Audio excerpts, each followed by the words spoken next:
नमस्कार दोस्तों। अमित शाह 2 दिन का दौरा करके आए हैं पश्चिम बंगाल का। 19 और 20 दिसंबर को वो पश्चिम बंगाल में रहे और देश भर का मीडिया उन्हें कवर करता रहा। उनके बारे में ये सब लोग जानने की कोशिश कर रहे थे कि अमित शाह आज क्या कर रहे हैं, आज कहाँ जा रहे हैं, किससे मिले हैं और जिससे मिले हैं उससे मिलने का मकसद क्या है। जितना भी नेशनल मीडिया था वो सारा दिन इसी बात पर फोकस करता रहा कि अमित शाह क्या कर रहे हैं। बहुत कुछ हाईलाइट किया गया, मीडिया ने इसको वाइड कवरेज दी और इस कवरेज को लेकर तरह तरह की रिपोर्ट्स आपने अखबारों में पढ़ ली होंगी। लेकिन इसमें सबसे महत्वपूर्ण बात ये है कि आखिर अमित शाह 2 दिन में जो करके आए हैं, क्या वो ही सब कुछ वो करके आए हैं जो कि मीडिया के माध्यम से आपने देखा है, आपने जाना है, या उसके अलावा भी कुछ और हुआ है।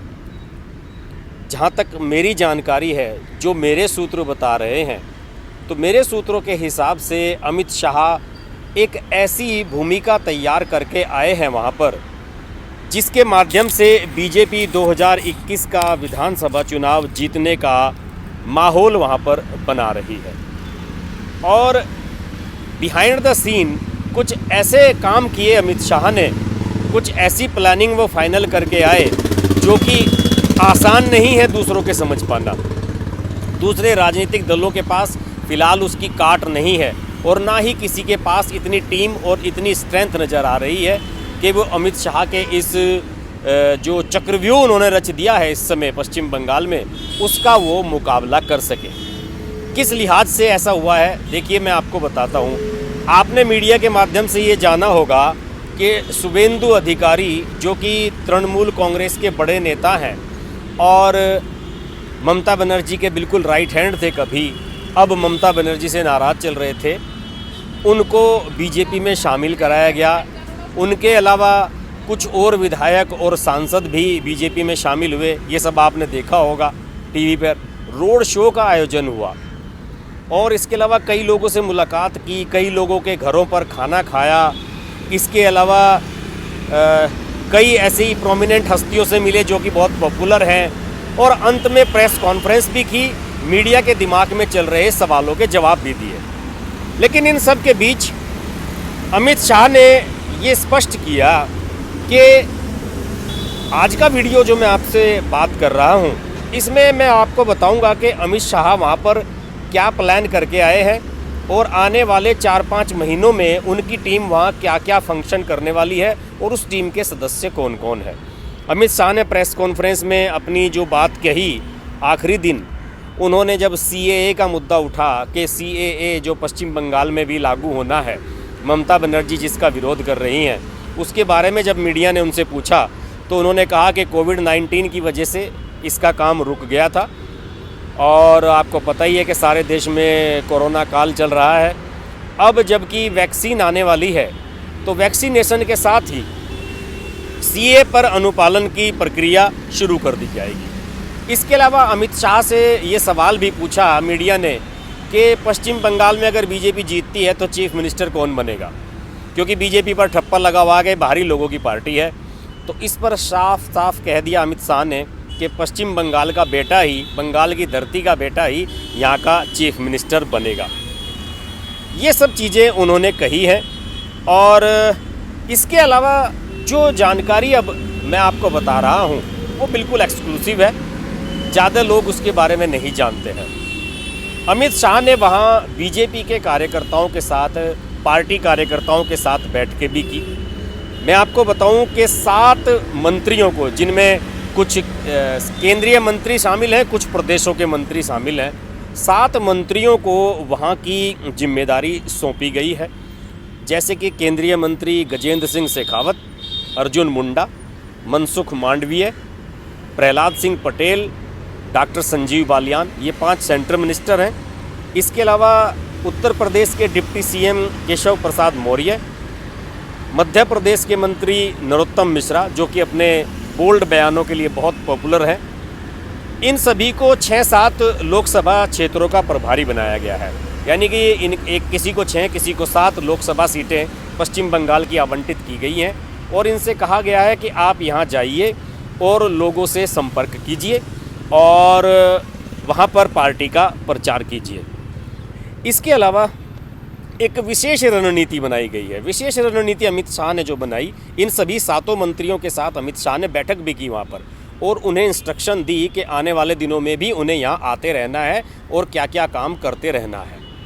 इसके अलावा उन्होंने पश्चिम बंगाल को 5 जोन में बांट दिया है और सभी के अलग अलग प्रभारी बना दिए गए हैं। जैसे कि दुष्यंत गौतम को कोलकाता जोन का प्रभारी बनाया गया है, सुनील देवधर को मेदिनीपुर का प्रभारी बनाया गया है जहाँ से कि शुभेंदु अधिकारी जहाँ से बिलोंग करते हैं, विनोद सोनकर को रतभंग का बनाया गया है, रतभंग क्षेत्र का, विनोद तावड़े को नवाद्वीप का और हरीश द्विवेदी को उत्तरी बंगाल का जोनल प्रभारी बनाया गया है।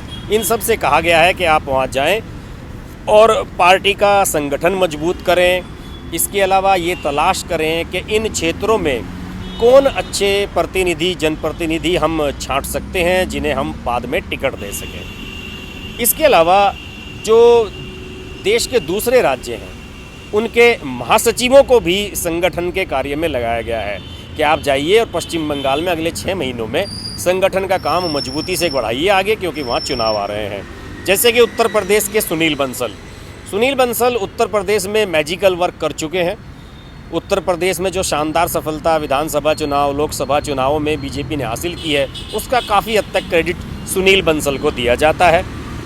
और सुनील बंसल भी रविवार को वहाँ मौजूद थे जिस समय अमित शाह कोलकाता में मौजूद थे और उन्होंने कोलकाता में जो पार्टी के विस्तारक हैं, संघ के विस्तारक हैं, उनके साथ एक बैठक भी की। इसके अलावा गुजरात के महासचिव हैं भीखू भाई दलसानिया, उन्हें विनोद तावड़े के साथ अटैच किया गया है। विनोद तावड़े नवाद्वीप के प्रभारी हैं। इसके अलावा हिमाचल प्रदेश के जो महासचिव हैं पवन राणा, उनको सुनील देवधर और हरीश द्विवेदी के साथ लगाया गया है। यानी कि उत्तरी बंगाल और मेदिनीपुर इलाके में उन्हें कहा गया कि आप काम कीजिए। इसके अलावा हरियाणा में जो अभी हाल ही में प्रभारी बनाए गए हैं, महासचिव बनाए गए हैं नवनियुक्त रविंद्र राजू, इनको विनोद सोनकर के साथ लगाया गया है। और राजू ने अभी जो रोड शो हुआ अमित शाह का पश्चिम बंगाल में दूसरे दिन, तो उसकी जो उससे पहले भी व्यवस्था में काफ़ी कुछ इन्होंने योगदान दिया। इसके अलावा बीजेपी के राष्ट्रीय संयुक्त सचिव शिव प्रकाश को संगठन विस्तार का काम दिया गया है वहाँ पर कि जाइए आप पश्चिम बंगाल में पार्टी का संगठन बढ़ाइए, संगठन को मजबूत कीजिए। इसके अलावा अमित शाह के कार्यक्रम से पहले धर्मेंद्र प्रधान केंद्रीय मंत्री, आप सब जानते हैं कि इतने हाई प्रोफाइल मिनिस्टर हैं, धर्मेंद्र प्रधान की भी मौजूदगी कोलकाता में थी। हालांकि वो अपने ऑफिशियल कार्यक्रम से वहाँ गए हुए थे और 3 दिन से वहाँ थे, लेकिन सब जानते हैं कि वो केवल पश्चिम बंगाल में ये देखने के लिए आए हुए थे कि अमित शाह के कार्यक्रम को लेकर तैयारियां कैसी चल रही है, संगठन किस तरीके से काम कर रहा है, ये सब उन्होंने वॉच किया। और इसके अलावा दुर्गापुर आसनसोल में उन्होंने बैठकें भी ली धर्मेंद्र प्रधान ने। धर्मेंद्र प्रधान भी मोदी और अमित शाह की टीम के कोर मेंबर हैं।